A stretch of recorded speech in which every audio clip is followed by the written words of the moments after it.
And let's go down to a disappointing team. And I will, since I gave put Denver as my surprise team, I will not put the Chiefs as my disappointing team.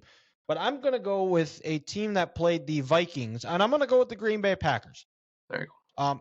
Fun fact about the this year's about some Milwaukee teams is the Bucs season started last week, and they actually have had more wins in October than the Packers did.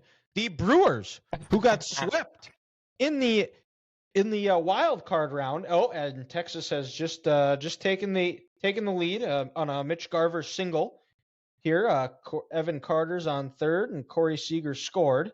Corey Seager will get his second World Series MVP if the score holds. But back to the Packers.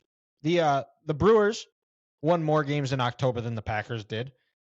Jordan Love is not the answer. He has some nice weapons. I think this is also coaching. This is the team management. And we don't even have to go into the defense. Joe Barry just says, here, we'll just give you the first down. We'll just restart. He's the just give you the third down king.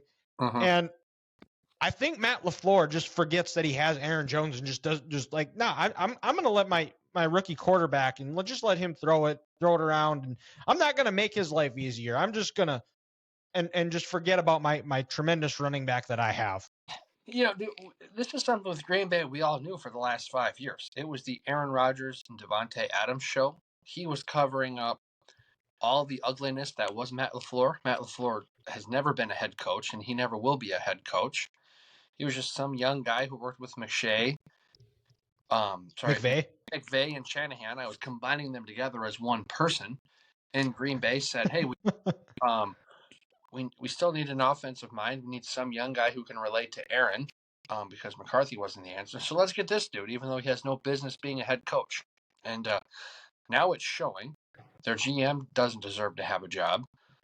And, Dylan, I think both of you and I saw this coming this year, with Green Bay. It was, after 30 great years, they deserve to have one bad season. And it's here. And two Hall of Fame quarterbacks as well. To only win 2 Super Bowls is an absolute failure as an organizational level. And only get to 3. Mm-hmm. Only get to 3. Just embarrassing. But, my disappointing team is kind of a team I've been high on this year. They were coming off their bye. They were 3-3.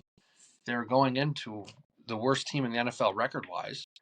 And they let them get their first win of the year, that being the Houston Texans. Big win against Pittsburgh. I actually had the Panthers as one of my surprise teams. Okay. Just based off, picking them because you know what? Good for Bryce Young. Good for Frank Reich. We've criticized them a handful of times on here. I believe not too long ago they were my told you so team because I didn't trust Frank Reich. But Bryce Young proved why he was the number 1 pick in the draft on that game-winning drive. He was poised and in control all game. And then when crunch time and winning time came around, he was there and delivered. And I think also Bryce showed that I think he's going to be a good pro. He just needs an offensive line in front of him, and he needs a better receivers on the outside, not named Adam Thielen. Because all in all, like I said, the Texans are coming off their bye. They're 3-3. CJ Stroud is looking like an absolute stud. He didn't play bad on Sunday, but he's only 16-24 for 140 yards. That's not going to cut it in the National Football League. I understand he didn't have any interceptions, no turnovers, no fumbles, but he also didn't throw any touchdowns. That game manager style, it's not going to cut it. And, people are like, oh, they had 110 yards on the ground on 30 attempts. Barely over 3 yards an attempt. That's not going to do it. And like I mentioned, Adam Thielen, he's the only weapon for Carolina. You let him go for 8 receptions for 72 yards. And I know you get to Bryce Young 6 times, but still, of those 6 sacks, you don't put the ball on the ground once.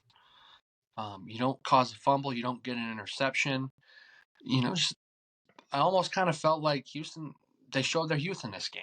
And I think they're going to do that the rest of this year. They're going to have 1 week where they're really good and 1 week where they're really bad. And you're like, yeah, they're still young. But, coming off a bye, I really thought they were going to be focused and get to 4-3. But they didn't. There's going to be no Ofer team in the NFL this year. But yeah, the Houston Texans are my disappointing team. Yeah, and I think also too with that is a rookie head coach coming off a bye. You're not really sure. You've done it as a coordinator. Maybe you have all that time to sit there and you think and you over prepare. That you see that a lot with coaches. You see that Sean McVay where is it's football. Yep. Yeah, absolutely. Where these football guys that's all they do is live and breathe football is they lock themselves in their office and think of ways like they outsmart themselves. Mm-hmm. And with being a young coach, that's something you take you admit, yep, I screwed up, guys. This wasn't a good coaching effort. This one is on us. We're going to change, we're going to do some different things here. We're not going to try to change some things up here where it's not, where maybe we're going to simplify some things, make it easier so you guys aren't out there thinking as much. Mm-hmm. And another thing I had in my notes, like we said, we knew Carolina only had Adam Thielen as a weapon. If that's the case, you should be double teaming that guy off the bus. Like as soon as he got out of his nice car in the parking lot, boom, there's 2 dudes on him. He gets a drink before the game. There's 2 dudes on him. Dylan talked about his urinal story. Adam Thielen's got to pee before the game. There's 2 dudes surrounding him right there. He should. Do you think he's going on a trough? Adam Thielen is definitely going on a trough. If he's from Detroit Lakes, he's troughing it up. Absolutely. He went to the old Metrodome as a kid. He's a big trough guy, and he went to school in Mankato. Come on now. Yeah.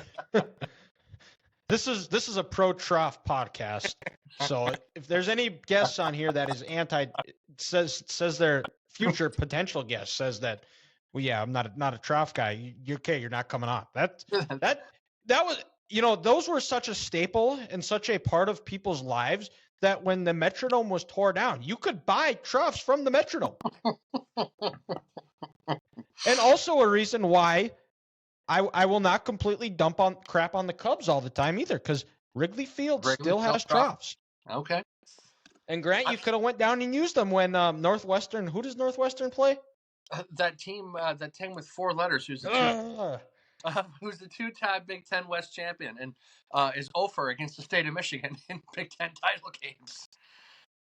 Okay, well, shoot, I'm gonna keep going.